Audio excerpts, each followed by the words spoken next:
Boa tarde a todos, sejam bem-vindos a todos dessa casa, agradecer a presença de vocês e também dos nossos irmãos desencarnados que estão ocupando outras cadeiras, não é?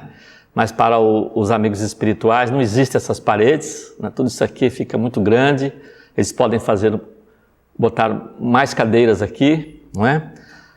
Para que a gente possa refletir mais um dia sobre as lições deixadas por Jesus. Estamos vendo alguns trechos, alguns capítulos, melhor dizendo, do Evangelho segundo o Espiritismo. Procuro sempre lembrar que o Evangelho segundo o Espiritismo é o mesmo Evangelho que é estudado em outros segmentos religiosos cristãos, tá bem? A diferença é que os espíritos procuram explicar detalhadamente as parábolas, tudo que Jesus nos colocou, né? Porque às vezes esquecemos ou não compreendemos bem. Então o objetivo desse livro é esse. Então Kardec não criou um novo evangelho, tá? É o mesmo evangelho de Jesus explicado à luz da doutrina espírita. E hoje, dando continuidade, o capítulo sobre bem-aventurados os aflitos está aí na parte 4. Vou mostrar por que está assim, porque nós já vimos outros, não é? Os de cima, outros itens, porque o capítulo é muito grande, o capítulo 5º. Então vamos ver essa parte que está em alaranjado. Mas quem quiser assistir, estão gravadas essas outras palestras no canal do YouTube Caminheiros da Luz. É só colocar no YouTube Caminheiros da Luz que você vai achar essas palestras e outras tantas, tá bem? Então hoje nós vamos ver, deve-se pôr termos às provas do próximo? É permitido abreviar a vida de um doente que sofre sem esperança de cura? Sacrifício da própria vida, proveito dos sofrimentos para outrem. Não é? Então são algumas perguntas que são feitas e também são respondidas pelos espíritos. Deve-se pôr termo às provas do próximo quando se pode ou é preciso, por respeito aos desígnios de Deus, deixá-la seguir seu curso? Alguns pensam que, porque nós estamos num planeta de provas e expiações, nós temos débitos do passado que precisamos saldar, não é? Então, se a gente vai tirar o sofrimento de alguém, nós estamos interferindo desse modo e essa pessoa não vai passar pelos sofrimentos e, consequentemente, vai perder a sua encarnação. Será que isso é real? Não é? Se um andarilho tem fome e bate à nossa porta e pede um alimento, devo pensar que ele está sofrendo porque tem necessidade desse sofrimento, então eu não vou dar alimento para ele? Existe a vacina contra a poliomielite, né? A paralisia infantil. E aí eu não deixo o meu filho tomar essa vacina porque, caso esteja determinado que ele vai ter paralisia, então eu devo deixar que ele passe por essa prova.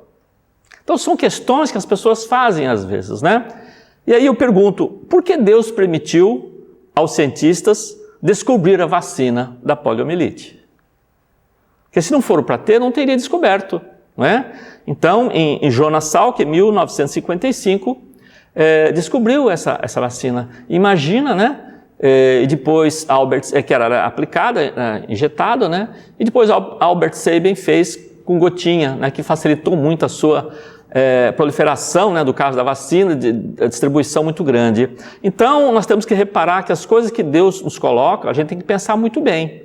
Nós temos que aliviar, sim, o sofrimento do próximo. Não podemos pensar duas vezes se ele tem que cumprir uma coisa ou outra. Não é isso? Se fosse assim, Jesus também não teria curado ninguém, não é? Tá certo? E os espíritos dizem o seguinte: vejamos que meios o nosso Pai misericordioso colocou ao meu alcance para abrandar o sofrimento do meu irmão. Nós somos instrumentos, muitas vezes, para auxiliar o nosso irmão que está em sofrimento. Não é isso? Vejamos se minhas consolações morais, meu apoio material, meus conselhos não poderão ajudá-lo a vencer essa prova? Com mais força, paciência, resignação, com tolerância às coisas que vêm. Não é isso? Quer dizer, de repente a nossa conversa, uma pessoa que está passando por momentos difíceis, vai ajudá-lo a não ficar reclamando, achando que foi abandonado por Deus, não é?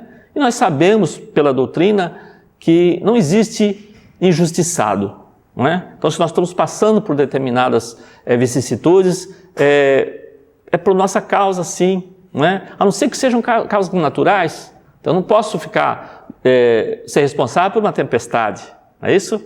Mas as coisas que acontecem conosco, doenças graves, etc., muitas coisas nós sabemos que pode estar nessa nossa vida ou ligada à vida passada, né? Às vidas passadas.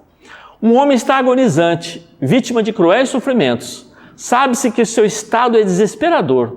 É permitido poupar-lhe alguns instantes de angústia, apressando-lhe o fim? A pessoa está com uma doença incurável, não tem jeito. A gente vai, né? Ou seja, ministrar um medicamento para que cesse a vida física, para acabar com a agonia desse paciente, dessa pessoa, né?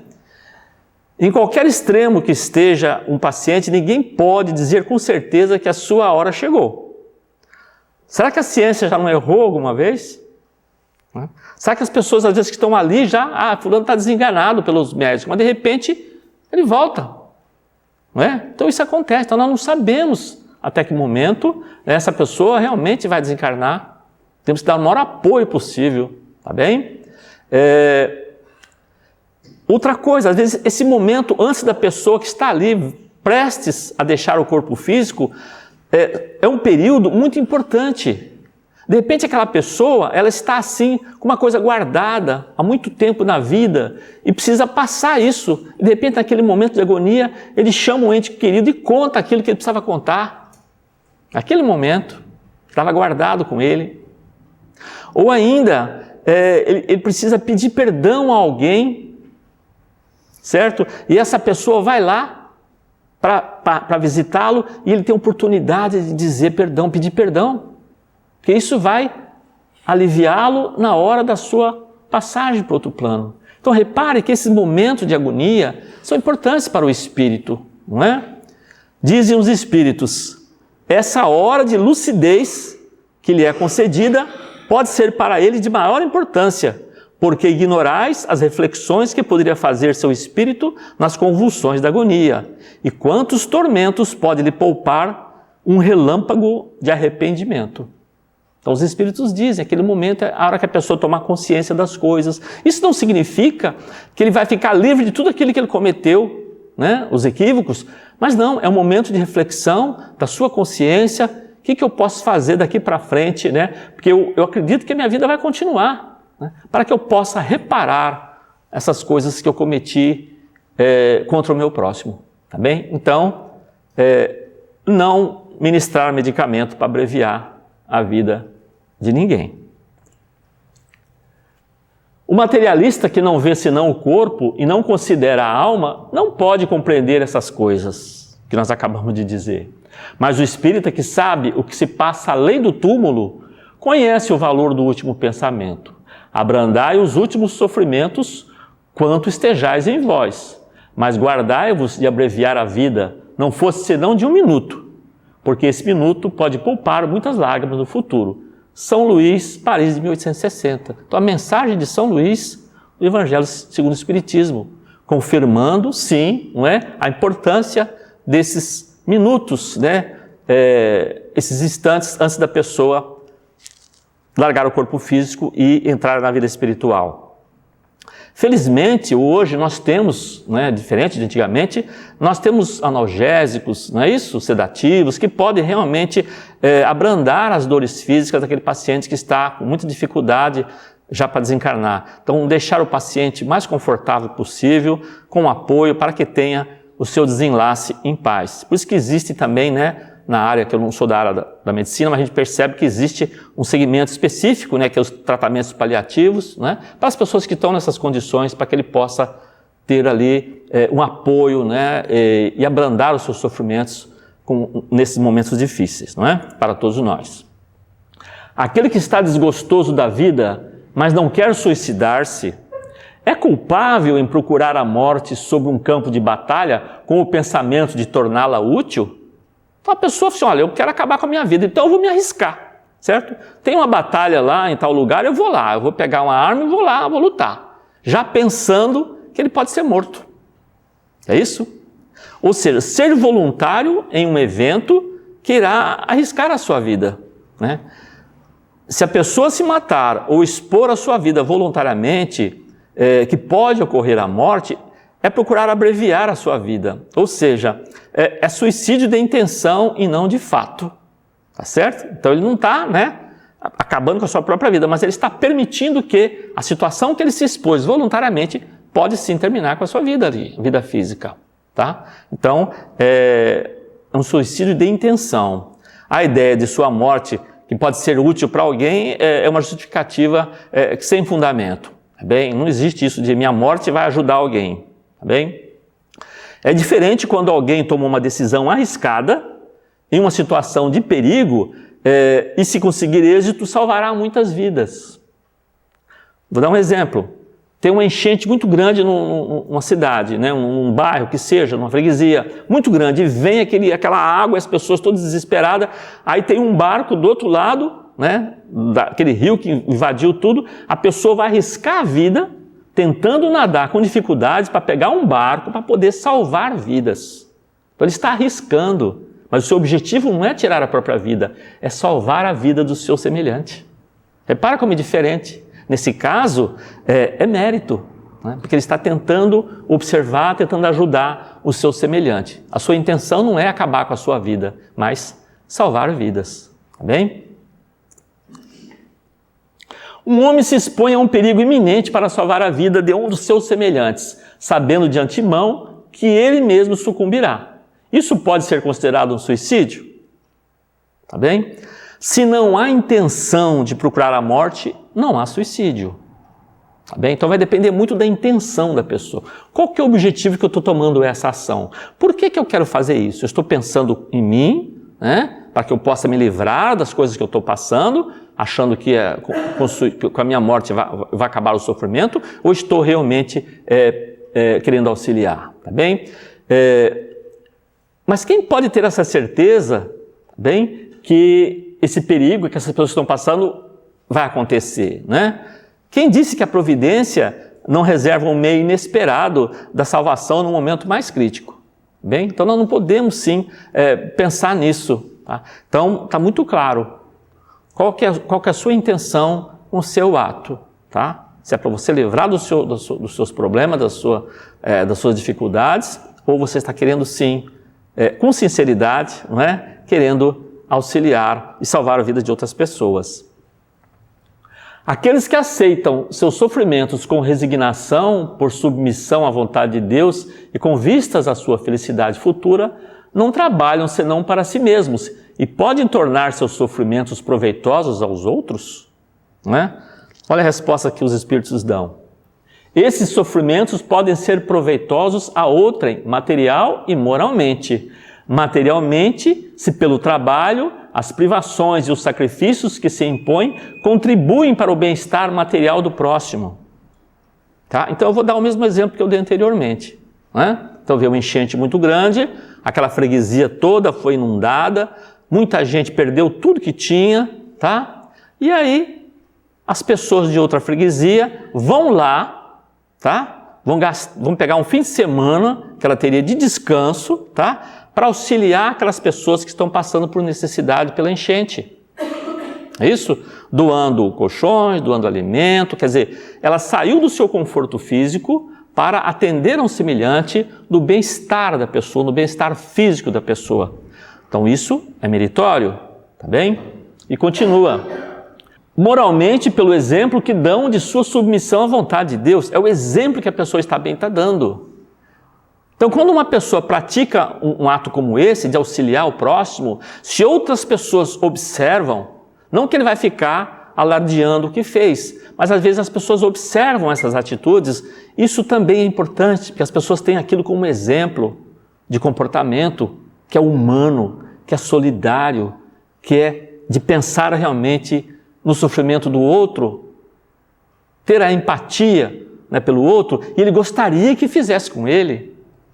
Quem que não gostaria de ser ajudado num momento como esse? Você imagina você lá na sua casa, de repente tem uma enchente, você sai de lá, quando você volta você não tem nada na sua casa. Você não é uma pessoa de posses, por exemplo, que possa de imediato comprar as suas coisas que você perdeu. A gente não gostaria nesse momento de ser ajudado?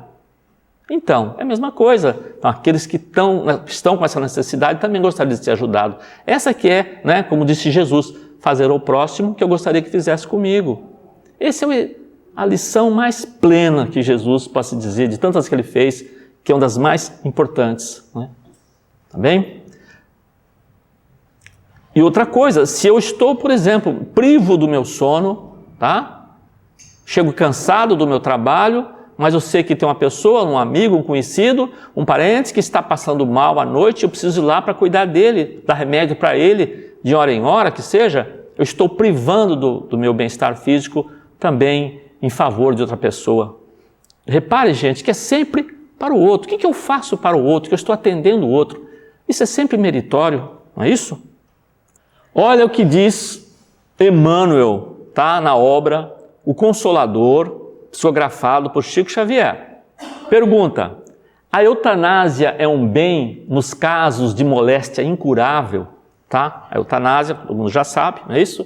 Que é realmente facilitar ou tirar o sofrimento da pessoa, né? O homem não tem o direito de praticar a eutanásia em caso algum, ainda que a mesma seja a demonstração aparente de medida benfazeja. Tá? É Emmanuel que está dizendo, é um espírito evoluído, ele sabe disso aí, não é? Então, por mais aparente que seja, a gente entende, se o seu ente querido está sofrendo, está em agonia, a gente quer que ele tenha, sabe, que aquele momento seja leve para ele, que ele não passe por isso. Então, é natural a pessoa ter essa intenção de, será que não tem jeito, né? Um medicamento que ele já que ele vai, a doença é incurável, será que não tem jeito mais? Será que ele já não pode ir? Né? Não seria uma caridade isso? Segundo Emmanuel, não é? Ele continua, a agonia prolongada pode ter finalidade preciosa para a alma e a moléstia incurável pode ser um bem com uma única válvula de escoamento das imperfeições do espírito da vida imortal. É duro a gente entender que a doença é boa para nós. É difícil isso, né? Porque se a gente tem realmente uma coisa ligada ao nosso perispírito, uma coisa de vida passada que eu provoquei, então eu venho com uma doença, por exemplo, nessa encarnação, aquela doença, ela é terapêutica e não pode ser encarada como um sofrimento que eu estou passando sem nenhuma necessidade ou porque de tantas pessoas que têm, por que eu tenho essa doença tão difícil? Não é isso? Eu soube recentemente a minha filha até estava comentando de uma enfermeira, né, portuguesa, tá certo? Que trabalhou, tá? Fez como enfermeira muito tempo, tá bem? Ficou lá, fez o seu período correto e reformou, tá? Foi para a sua casa, reformada, passou 3 meses, ela teve uma doença e ficou de cama durante 30 anos. Então você pensa, que coisa, né? Se existe um Deus, por que uma pessoa dessa passou por isso? 30 anos numa cama. Não é? É muito triste, não é? Mas a gente não sabe que vidas passadas que ela teve, não é isso? Uma vida nossa é como uma página de um livro, de um romance. Apenas uma página, você pega aquela página e lê. Só por aquela página você não sabe o contexto geral de tudo. A gente não tem uma ideia como é que é a nossa história, a história do livro. Você precisa pegar do começo, né? Para continuar até chegar, sim, a pessoa está assim por causa de tudo isso para trás. E daqui para frente também. Então, quer dizer, a nossa vida é agora no presente, mas nós temos um passado, né? Que nós somos responsáveis por ele. Conseguimos fazer coisas erradas, mas também fizemos muitas coisas boas. Adquirimos virtudes do nosso passado, mas para frente ainda está por fazer, né? Essas páginas do livro estão em branco ainda, não foram feitas. Tá bem? Como eu disse, eu vi recentemente também uma pessoa dizendo, né? Tem 2 dias que nós não podemos fazer nada. Tem 2 dias que nós não podemos fazer nada. O dia de ontem e o dia de amanhã. Realmente não tem o que fazer. É só hoje. Isso é o dia de hoje que é importante para nós, não é isso? repare que ele continua, né? Além do mais, os desígnios divinos são insondáveis e a ciência precária dos homens não pode decidir nos problemas transcendentes das necessidades do espírito. Então, escapa, não é? Ao conhecimento, à compreensão da ciência, a questão do espírito. Não é isso? A ciência só vê o corpo físico do ser humano. Muitas vezes trata as consequências e não as causas. Não é? Onde está a origem do desequilíbrio daquele corpo? E nós sabemos pela doutrina espírita que a nossa doença começa no espírito. É isso? Ali no nosso perispírito, depois que aparece, né? Reflexos aparecer no corpo físico. Tá bem? Então, as nossas enfermidades estão no espírito e a ciência ainda não pode observar um espírito em um laboratório. Vai chegar um dia que vai poder, eu acredito, tá? Mas no momento não. Não dá para ver um espírito no laboratório, tá? Muita coisa não dá para ver em laboratório. Os nossos sentimentos, o amor de uma mãe por um filho, esse amor existe e ele não é material para nós. Ele não dá para você, vou medir quanto amor que a mãe tem pelo filho nesse aparelho aqui. Não existe isso. E ele é real. O sentimento de amor de uma mãe para o filho é real. Os nossos afetos são reais e também não podem ser medidos por aparelhos. Tá certo? E aí, para a gente fechar isso, concluindo todos esses itens, deve-se por termos provas do próximo? Em resumo, né? Somente Deus, o doador da vida, tem o direito de tirá-la. Se tomo essa atitude, estou cometendo um crime perante as leis de Deus, as leis divinas. É isso? Os seres nascem, desenvolvem, crescem e morrem.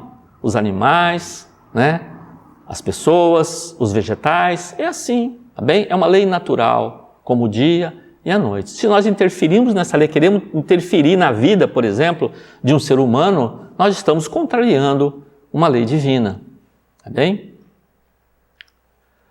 É permitido abreviar a vida de um doente que sofre sem esperança de cura? Por mais que achemos que estamos fazendo um bem ao provocar a morte de um ente querido que está em sofrimento, não temos esse direito e teremos responsabilidade desse ato. Também, tá certo? E aí eu tenho um caso que eu li, que é interessante também. A pessoa achar que não tem esperança, fica desesperançoso com um ente querido doente e toma essas atitudes às vezes. É o caso de um médico francês, um médico famoso francês, que tinha um filho, uma criança, com difteria.